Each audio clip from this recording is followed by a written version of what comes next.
Assalamualaikum warahmatullahi wabarakatuh. Sebelumnya perkenalkan, nama saya Dista Levina Salwa dengan NPM 22301091034. Saya adalah mahasiswi Administrasi Publik. Di sini saya akan mereview buku dengan judul Manajemen Pelayanan Publik yang ditulis oleh dosen pengampu mata kuliah saya sendiri, yaitu Bapak Dr. Hayat SAPMSI. Memasuki bab yang pertama, yaitu pendahuluan. Bab ini menjelaskan pentingnya pelayanan publik dalam konteks pembangunan dan reformasi birokrasi. Nah, pelayanan publik itu menjadi tolak ukur kinerja pemerintah di mata masyarakat. Selanjutnya yaitu mengenai dengan manajemen dan pelayanan. Nah, disajikan konsep awal mengenai keterkaitan antara manajemen dengan pelayanan publik. Nah, di sini juga dicantumkan beberapa karakteristik organisasi, mulai dari pembagian kerja, ada struktur hierarki, ada aturan dan prosedur formal, ada impersonalitas, dan karir berdasarkan prestasi. Pertama ini menjelaskan bagaimana menyelenggarakan pelayanan publik yang efektif dan efisien. Memasuki bab 2, yaitu terkait dengan konsep, fungsi, dan tujuan pelayanan publik. Nah, menurut Undang-Undang Nomor 25 Tahun 2009, itu pelayanan publik adalah kegiatan atau rangkaian kegiatan dalam rangka pemenuhan kebutuhan pelayanan sesuai dengan perundang-undangan bagi setiap warga negara dan penduduk atas barang, jasa, dan pelayanan administratif. Nah, mengulas definisi pelayanan publik itu sebagai bentuk interaksi antara pemerintah dengan masyarakat yang harus menjamin hak dasar bagi warga negara. Memasuki subbab selanjutnya, yaitu terkait dengan fungsi pelayanan publik. Nah, di sebab ini menjelaskan atau menguraikan terkait dengan fungsi. Yang pertama itu adalah sebagai pemenuhan hak dan kewajiban bagi warga negara. Yang kedua itu sebagai sarana kontrol sosial. Yang ketiga itu adalah sebagai penguatan legitimasi pemerintah. Selanjutnya yaitu tujuan pelayanan publik. Nah, di sini pasal 3 Undang-Undang Nomor 25 Tahun 2009 menyebutkan bahwa tujuan pelayanan publik yang pertama itu adalah terwujudnya batasan dan hubungan yang jelas tentang hak, tanggung jawab, dan kewajiban bagi penyelenggara pelayanan publik. Yang kedua itu terwujudnya sistem penyelenggaraan pelayanan. Ketiga ada terpenuhinya penyelenggaraan pelayanan, dan yang keempat ada terwujudnya perlindungan dan kepastian hukum. Tujuan di sini menjabarkan bahwa pelayanan publik seperti peningkatan kualitas hidup, keadilan sosial, serta efisiensi penyelenggaraan pemerintah. Memasuki bab yang ketiga, yang pertama ada pengertian kinerja pelayanan publik. Nah, bentuk pemberian yang dilakukan oleh aparatur pelayanan kepada masyarakat sebagai pengguna pelayanan adalah bagian dari pelayanan publik. Nah, setiap pelayanan yang diberikan adalah bagian dari tugas dan tanggung jawabnya, serta sudah menjadi kewajiban penyelenggara pelayanan untuk memberikan pelayanan secara baik. Setelah saya baca terkait dengan kinerja pelayanan publik, itu menguraikan terkait tolak ukur, efektivitas, dan efisiensi yang diberikan oleh instansi pemerintah kepada masyarakat. Pada sebab kedua terkait dengan sifat dan bentuk kinerja pelayanan publik. Nah, di sini secara prinsip sifat kinerja pelayanan publik adalah membantu masyarakat dalam menerima hak dan kewajibannya, yaitu menerima pelayanan yang dibutuhkan secara baik. Fungsi dari aparatur itu ada yang pertama penentuan gaji, yang kedua ada seleksi pengawal, yang ketiga ada orientasi, ada penilaian kerja, pelatihan dan pengembangan, serta uraian dan perencanaan organisasi dan uraian pertanggungjawaban. Nah, sifat dan bentuk kinerja itu menjelaskan terkait dengan dimensi kerja, mulai dari produktivitas, kualitas, hingga responsivitas instansi penyelenggara pelayanan. Selanjutnya ada kualitas kinerja pelayanan publik. Nah, kinerja pelayanan menjadi poin penting dalam penyelenggaraan pelayanan publik. Oleh sebab itu, kualitas pelayanan publik menjadi indikator keberhasilan pelayanan publik yang diberikan, entah itu baik atau buruk. Nah, jika kualitas pelayanan publiknya baik, maka dapat dipastikan bahwa kinerja yang dilakukan oleh aparatur pelayanan itu maksimal. Kinerja kualitas ditentukan sejauh mana ia memberikan pelayanan kepada masyarakat secara baik atau buruk.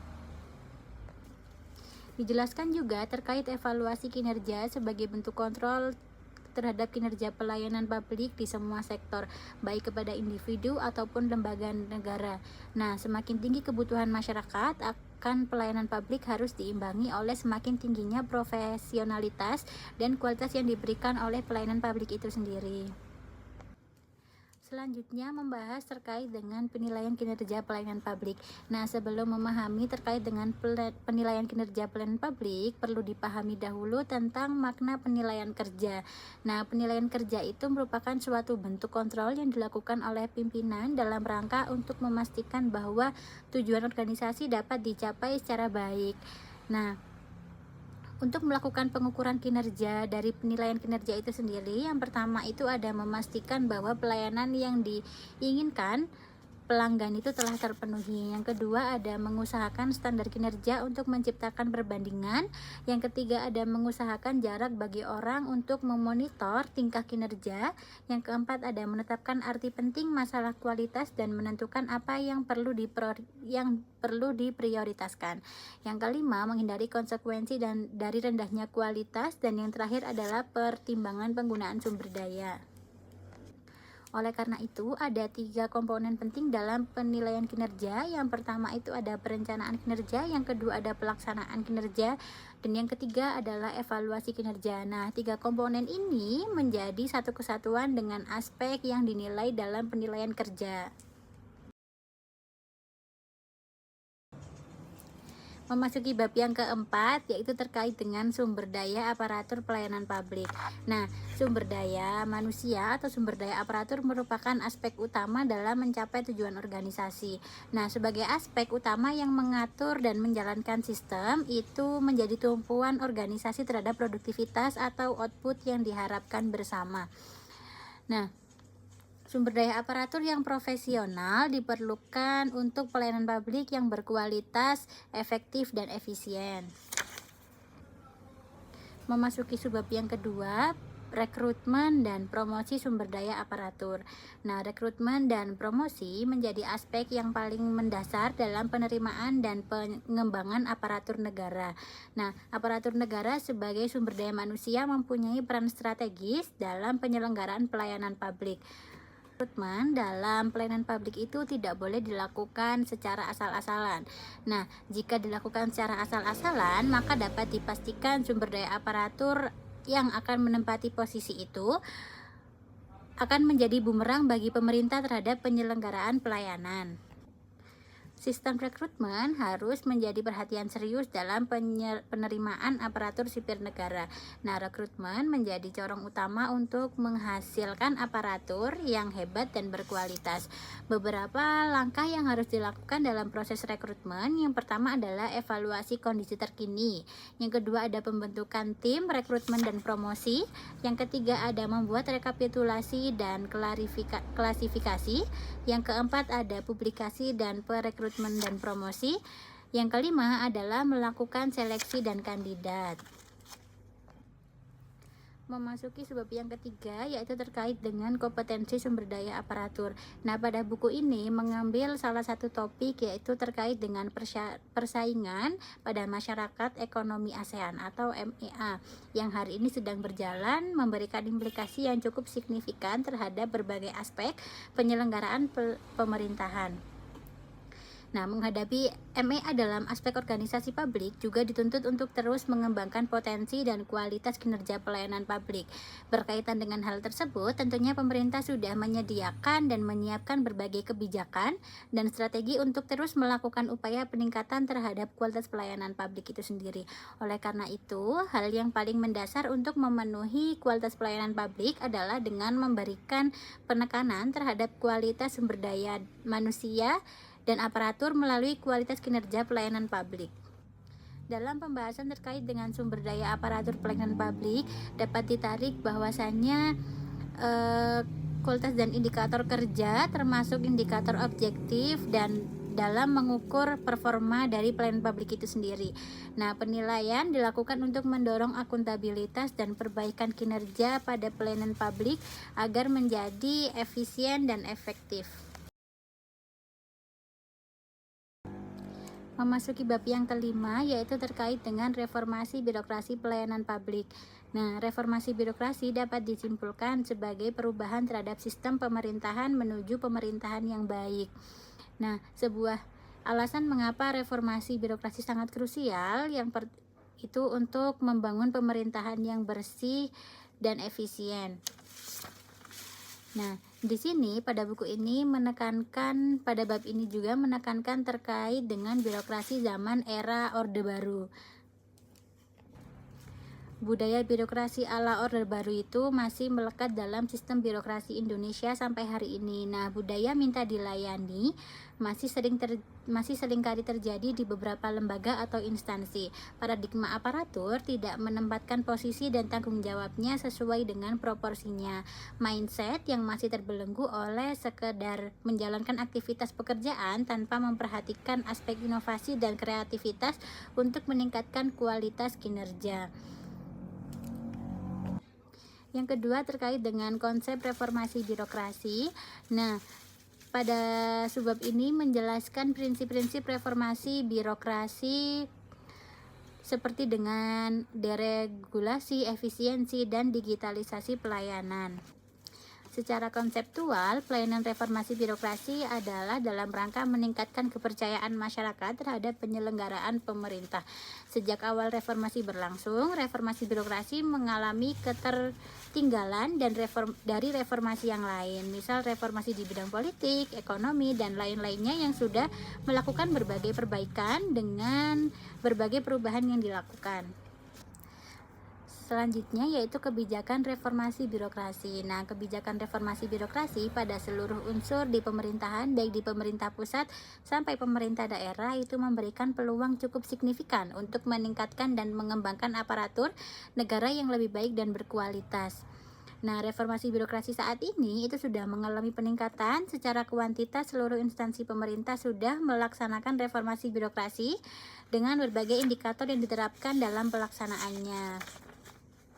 Nah, idealnya menurut Islami 1997 yang dikutip oleh Triyono bahwa reformasi dalam tataran konseptual diarahkan untuk mengakomodasi karakteristik dasar birokrasi, yaitu yang pertama, birokrasi harus mengutamakan sifat pendekatan tugas yang diarahkan pada hal pengayoman dan pelayanan kepada masyarakat. Yang kedua, birokrasi perlu melakukan penyempurnaan organisasi yang bercirikan organisasi modern, ramping, efektif, dan efisien. Yang ketiga, birokrasi harus mampu dan mau melakukan perubahan sistem dan prosedur kerjanya yang lebih berorientasi kepada ciri-ciri organisasi modern. Yang keempat, birokrasi harus memosisikan diri sebagai fasilitas pelayanan publik daripada sebagai agen pembaruan pembangunan. Selanjutnya, birokrasi harus mampu dan mau melakukan transformasi diri dari birokrasi yang kinerjanya kaku dengan menjadi organisasi birokrasi yang strukturnya lebih inovatif, fleksibel, dan responsif.